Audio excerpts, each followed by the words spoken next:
تو منڈا بعض دفعہ آدمی کو تکبر میں مبتلا کر دیتا ہے۔ یہ 20 بیگھے منڈا جو اللہ نے دیا یہ صرف کاٹنے کے واسطے تھوڑا ہی دیا۔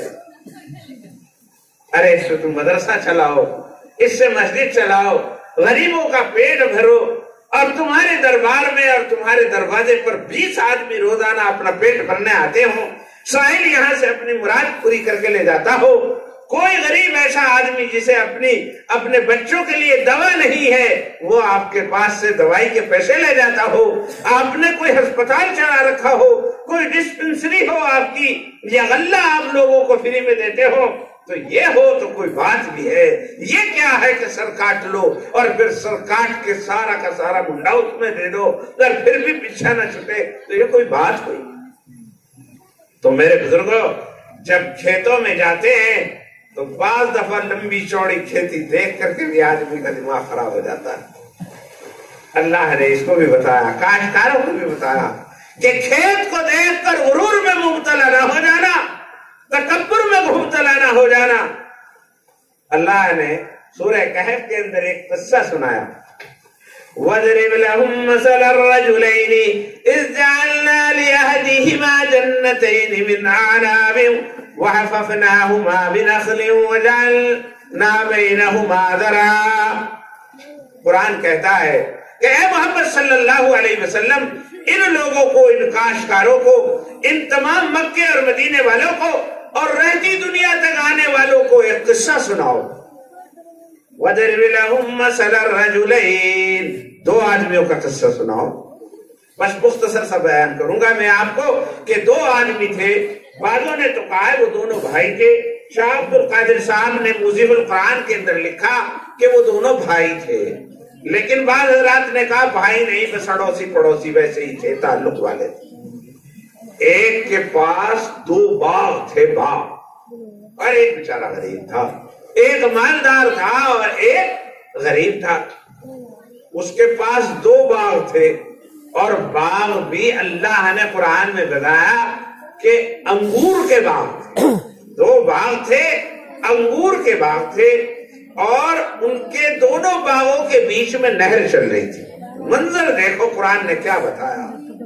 جو اہل ادب ہیں اور جو ہے ادب سے واقف ہیں وہ اس منظر کشی کو دیکھے، 2 باغ، ایک ادھر باغ ایک ادھر باغ، لمبے چوڑے باغ، اور ان کے بیچ میں نہر، ضرورت پڑے تو ادھر پانی دے دے اور ضرورت پڑے تو ادھر پانی دے دے۔ ادھر سے سورج آئے تو پانی پہ سایہ، اس پہ آئے تو پانی پہ سایہ، اور نتیجہ یہ نکلے کہ پانی ٹھنڈا صاف و شفاف۔ اس کے پاس اگر گھومے بھی تو گھومنے میں ہی قیمت وصول ہو جائے۔ ادھر بھی باغ ادھر بھی باغ، وَجَعَلْنَا بَيْنَهُمَا نَهْرًا، اور ان کے درمیان جو تھی ایک نہر تھی، اور 2 باغ تھے، اور باغوں کے چاروں طرف نور لگا ہوا تھا، حاشیہ لگا ہوا تھا کھجور کے درختوں کا، کھجور کے درختوں کا نور، حاشیہ، جسے حاشیہ کہتے ہیں، نور کہتے ہیں ہمارے علاقے میں، اور انگور کے باغ، اور تھوڑے تھوڑے کیاری بنی ہوئی تھی، لمبی لمبی کیاری، اور کیونکہ جس طرح یہ توری تاری کی وہ ٹکٹے سے ڈالتے ہیں نا، اسی طرح اس کے باغ، انگور کے باغ ہوتے ہیں، اس پہ بیل چڑھتی ہے، اس کے جو گچھے ہوتے ہیں وہ نیچے کو لٹکتے ہیں، بڑے پیارے لگتے ہیں، بڑا۔ تو صاحب وہ انگور کی بیلیں اور ان کے جو ہے وہ عرشے بنے ہوئے تھے، عریشہ کہتے ہیں اس کو، وہ چھپر سے بنے ہوئے ہوتے ہیں، اس کے اوپر کو مطلب یہ کہ وہ بیل، اس میں گچھے لگے ہوئے، اور ادھر کو یہ، اور پھر تھوڑی سی جگہ خالی، اس میں کو گیہوں بوئے ہوئے، بیچ میں گیہوں، ادھر بھی انگور ادھر بھی انگور، اور دونوں باغوں کے بیچ میں کو جو ہے نہر، اور دونوں کناروں کے اوپر اس کے جو ہے وہ حاشیہ انگوروں کا۔ کیا منظر ہوگا! اتنے خوبصورت باغ سے دے دیے گئے، اور طرح طرح کی پیداوار، پانی موجود، نہر موجود، کھجوریں، انار، اور وہ جو ہے انگور، اور صاحب کھیتی بھی۔ تو ایسے منظر کشی کے ساتھ جب آتا ہوں تو خام خواہی دماغ بوجھل ہو جاتا ہے تکبر سے، اگر ایمان نہ ہو۔ ایمان ہو تو عاجزی ہوتی ہے، اور شکر ادا کرتا ہے، اللہ تیرا شکر ہے، تیرے مجھے عطا کیا۔ جب ایمان نہیں ہوتا اور دل بیمار ہوتا ہے تو تکبر ہوتا ہے. تو چنانچہ آ گیا تکبر. ہاں نعمتوں کو دیکھ کر بس یہی ہوتا ہے. اگر ایمان ہے تو نعمتوں کے ساتھ شکر آتا ہے, اگر ایمان نہیں تو نعمتوں کے ساتھ تکبر آتا ہے. یہ قاعدہ ہے. اگر نعمت ملتی ہے اور ایمان بھی ہے تو کہتا ہے اللہ کرم, اگر نعمت ملتی ہے اور ایمان نہیں تو تکبر آتا ہے. وہی میں پیدا ہو گئی. تو خواب ایک دن ایک اس کا پڑوسی یا ساتھی یا بھائی, مختلف روایات کے مطابق اس کے ساتھ تھا, بات کرتے ہوئے کہنے لگا وَاضْرِبْ لَهُمْ مَثَلَ الرَّجُلَيْنِ جَعَلْنَا لِأَحَدِهِمَا جَنَّتَيْنِ مِنْ أَعْنَابٍ وَحَفَفْنَاهُمَا بِنَخْلٍ وَجَعَلْنَا بَيْنَهُمَا زَرْعًا كِلْتَا الْجَنَّتَيْنِ آتَتْ أُكُلَهَا وَلَمْ تَظْلِم مِّنْهُ شَيْئًا. اور دونوں باغ ایسے تھے جو پیداوار میں ذرا سی کمی نہیں تھی, پوری پیداوار. ایسا نہیں کہ صاحب پیداوار, چونکہ آم کا باغ کبھی پیداوار دے اور کبھی نہیں دیتا, ایک سال زیادہ دے تو ایک سال کم دے. تو صاحب وہ کہہ رہے ہیں وَلَا تَظْلِم مِّنْهُ شَيْئًا, ان میں سے ایک بھی ذرا سی کمی نہیں کرتا تھا. وَفَجَّرْنَا بَيْنَهُمَا نَارًا. تو کیا کہتا ہے قرآن شریف؟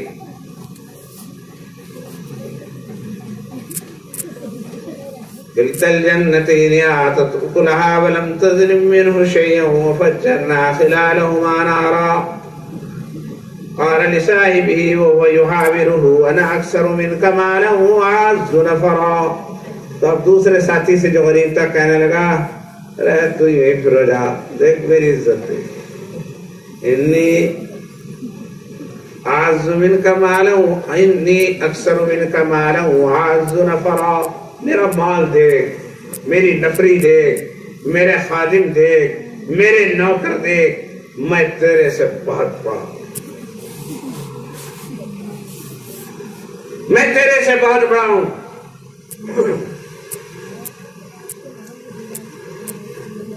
وَيُحَاوِرُهُ أَنَا أَكْثَرُ مِنْكَ مَالًا وَأَعَزُّ نَفَرًا وَدَخَلَ جَنَّتَهُ وَهُوَ ظَالِمٌ لِنَفْسِهِ قَالَ مَا أَظُنُّ أَن تَبِيدَ هَٰذِهِ أَبَدًا. بس ایک دن وہ اس میں داخل ہوا, تکبر اور بڑھتا چلا گیا. تکبر بڑھتے بڑھتے کہنے لگا بھائی یہ کھیت, یہ باغ, یہ عالیشان بولا میرے سے کون چھین لے گا, یہ جانے والا نہیں ہے, اسے جو ہے کوئی روگ نہیں لگنے والا. کیٹناشک دوائیں دیتا ہوں, کھیت لگاتا ہوں, نرائی کراتا ہوں, کہاں ختم ہو جائے گا, کبھی ختم نہیں ہوگا. یہ خام خام اللہ نے کہتے پھرتے ہیں کہ ختم ہو جائے گا, یہ ہو جائے گا, قیامت آ جائے گی, مر جائے گا اور چلا جائے گا. یہ ملا لوگ کہتے پھرتے ہیں بھلا مجھے کون میرے سے یہ چھین سکتا. اپنے ساتھی سے وہ کہنے لگا اور پھر یوں کہنے لگا کہ یہ مجھے کوئی امید نہیں ہے کہ قیامت ہوگی. میرا خیال یہ ہے قیامت ویامت کچھ نہیں ہونے والی, اور اگر ہے غریب آدمی قیامت ہوئی بھی اور کوئی اللہ ہوا بھی تو وہاں بھی ہم ہی مزے میں رہیں گے, تو پھر بھی وہاں سے ایسا ہی رہے گا. اب ایسا سے 4 پشتوں سے ہم پدانی کرتے آ رہے ہیں, سالے تجھے کیا, تو ویسا کا ویسا ہی رہے گا. ہم مطلب یہ کہ وہاں بھی ہم ہی مزے میں رہے گے. قال له صاحبه وهو يحاوره أكفرت بالذي خلقك من تراب ثم من نطفة ثم سواك رجلا. تو اس نے کہا ارے بھائی پہلے تو تکبر ہی کر رہا تھا, اب خدا کے سامنے کفر بھی کر دیا. پہلے اگر یوں ہی کہہ رہا تھا تیرے سے زیادہ میں مال میں ہوں, میرا مال زیادہ, میری نفری زیادہ, میری عزت زیادہ, تو یہ تو تکبر ہی تھا. مگر اس تکبر سے آگے بڑھ کر تو نے قیامت کا بھی انکار کر دیا, قیامت کا بھی انکار کر دیا, تو یہ تو سراسر کفر ہو. تو دیکھو تکبر بڑھتے بڑھتے کفر تک لے جاتا ہے. یہ بتا رہی ہے قرآن کی آیت کہ پہلے تو اس نے تکبر کیا تھا اور اب اس نے جو ہے اس کا انکار کر کے کفر ہی کر ڈالا اور کہنے لگا میرا کوئی خیال نہیں ہے کہ کوئی قیامت ہوگی اور ایسا ہوگا اور ویسا ہوگا، اور اگر ہوا بھی تو وہاں بھی ہم موج میں رہیں۔ تو اس نے ساتھی نے کہا اللہ کے بندے خدا سے ڈر، اکفرت بالذی خلقک من تراب ثم من نطفۃ ثم سواک رجلا، اے اللہ کے بندے تو نے اس خدا کا بھی کفر کر دیا جس نے تجھے مٹی سے پیدا کیا اور نطفے سے پیدا کیا اور تجھے تندرست انسان بنایا۔ بھول گیا سب کچھ، میں نے اپنے محلے میں، گاؤں میں اور رشتہ داروں میں دیکھا نہیں کہ ایک بچہ پیدا ہوتا ہے اور وہ بچپن سے ہی لنگڑا ہوتا ہے۔ اگر تجھے بھی لنگڑا پیدا کر دیتا تو کیا ہوتا؟ کیا سارے بچے تندرست پیدا ہوتے؟ تو نے دیکھا نہیں کہ بعضے بھینگے پیدا ہو جاتے ہیں، بعضے ٹنڈے پیدا ہو جاتے ہیں، بعضے گہنیاں پیدا ہو جاتے ہیں، بعضے کچھ اور پڑھتے ہیں تو انہیں جو ہے پولیو ہو جاتا ہے، ان کے پیر خراب ہو جاتے ہیں۔ کیا تو نے ایسا نہیں دیکھا؟ اگر دیکھا اور تجھے اللہ نے صحیح سالم کر دیا تو تجھے تو شکر ادا کرنا چاہیے تھا، اور تو اس خدا کا کفر کرنے لگا جس نے مٹی سے پیدا کر کے تجھے تندرست کھڑا کر دیا۔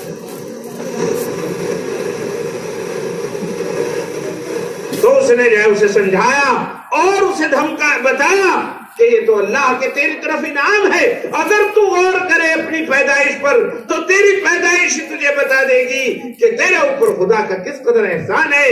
کسی بچے کے، کسی آدمی کا تندرست ہونا اس کی اپنے بس کی بات نہیں، بلکہ خدا کا انعام ہے کہ کوئی آدمی تندرست ہو۔ بتاؤ، نہیں تو تم بتاؤ کوئی آدمی ایسا ہے کیا جو اس نے اپنی مرضی سے کینسر پالا ہو اور مجھے کینسر دے دو؟ کسی کی مرضی سے اس کے اوپر فولیٹ ڈالا گیا ہو، ایسا کوئی ہے؟ کوئی دنیا میں ایسا نہیں میاں، کوئی دنیا میں ایسا نہیں جو اپنی مرضی سے کینسر خریدتا ہو، کوئی دنیا میں ایسا نہیں جو اپنی مرضی سے اپنے اوپر فالج کرتا ہو۔ جس کے اوپر فالج آیا وہ بھی خدا کے چاہت سے آیا، اور جسے نہیں آیا اور تندرست بنا دیا یہ بھی خدا کا کرم ہے۔ تو اگر تندرست ہے کوئی، اس کا کھانا ٹھیک سے ہضم ہوتا ہے، اس کا دماغ صحیح کام کر رہا ہے، تو اسے خدا بندے قدوس کا شکریہ ادا کرنا چاہیے۔ اے بندے خدا، تجھے تو شکریہ ادا کرنا چاہیے تھا مگر تو نے تو کفر کر دیا۔ ولیکن ربی، بلکہ اس نے کہا کہ اللہ سے ڈر، اور اس نے کہا کہ تجھے بجائے اور تو مجھے اگر کم درجے کا سمجھ رہا ہے تو کوئی بعید نہیں کہ اس پر عذاب نازل ہو جائے، کوئی بگولا آ جائے، آگ لگائے اور سارا معاملہ خراب ہو جائے، یا پانی ہی جو ہے وہ نیچے اتر جائے اور تلاش کرنے سے تجھے پانی نہ ملے اور تیرا سارا کا سارا تباہ و برباد ہو جائے، ایسا ہو سکتا ہے۔ تجھے تکبر نہیں کرنا چاہیے تھا، بلکہ تجھے کیا کرنا چاہیے تھا وہ بتا رہا ہوں۔ وَلَوْلَا إِذْ دَخَلْتَ جَنَّتَكَ قُلْتَ مَا شَاءَ اللَّهُ، کاش ایسا ہوتا جب تو اپنے باغ میں داخل ہوتا، اپنی کھیتیوں میں داخل ہوتا تو یوں کہتا ماشاء اللہ۔ کیا کہنا چاہیے تھا؟ ماشاء اللہ۔ وَلَوْلَا إِذْ دَخَلْتَ جَنَّتَكَ قُلْتَ مَا شَاءَ اللَّهُ، جب تو اپنے باغ میں داخل ہوا تھا تو تجھ کے کہنا چاہیے تھا ماشاء اللہ، لا قوت الا باللہ، یہ کہنا چاہیے۔ اس کا کیا مطلب ہے؟ اس کا مطلب یہ ہے کہ یہ باغ ہو یا یہ مکان ہو یا یہ کھیتیاں ہوں یا صاحب مطلب یہ کارخانہ ہو، یہ میری اپنی منشا سے نہیں بلکہ منشا تو سب کی ہوا کرتی ہے۔ تیری بھی منشا، میری بھی منشا، کس کی منشا نہیں کہ اس کے پاس باغ ہو، اس کے پاس زمیندارہ ہو، اس کے پاس مکان ہو، اس کے پاس کارخانہ ہو۔ چاہتے تو سب ہیں مگر کسی کو اس وقت تک نہیں ملتا جب تک اللہ نہیں چاہتا۔ جب اللہ چاہتے ہیں جبھی باغ ملتا ہے، جب اللہ چاہتے ہیں جبھی اولاد ملتی ہے، جب اللہ چاہتے ہیں جبھی کارخانہ ملتا ہے، جب اللہ چاہتے ہیں جبھی مکان ملتا ہے، جب اللہ چاہتے ہیں جبھی خدا کی نعمتیں ملتی ہیں، ورنہ چاہتا کون نہیں۔ تو اس لیے مسلمانوں کو بتایا گیا، اللہ نے بتایا کہ جب تم اپنے باغ میں داخل ہو، اپنی کھیتیوں میں داخل ہو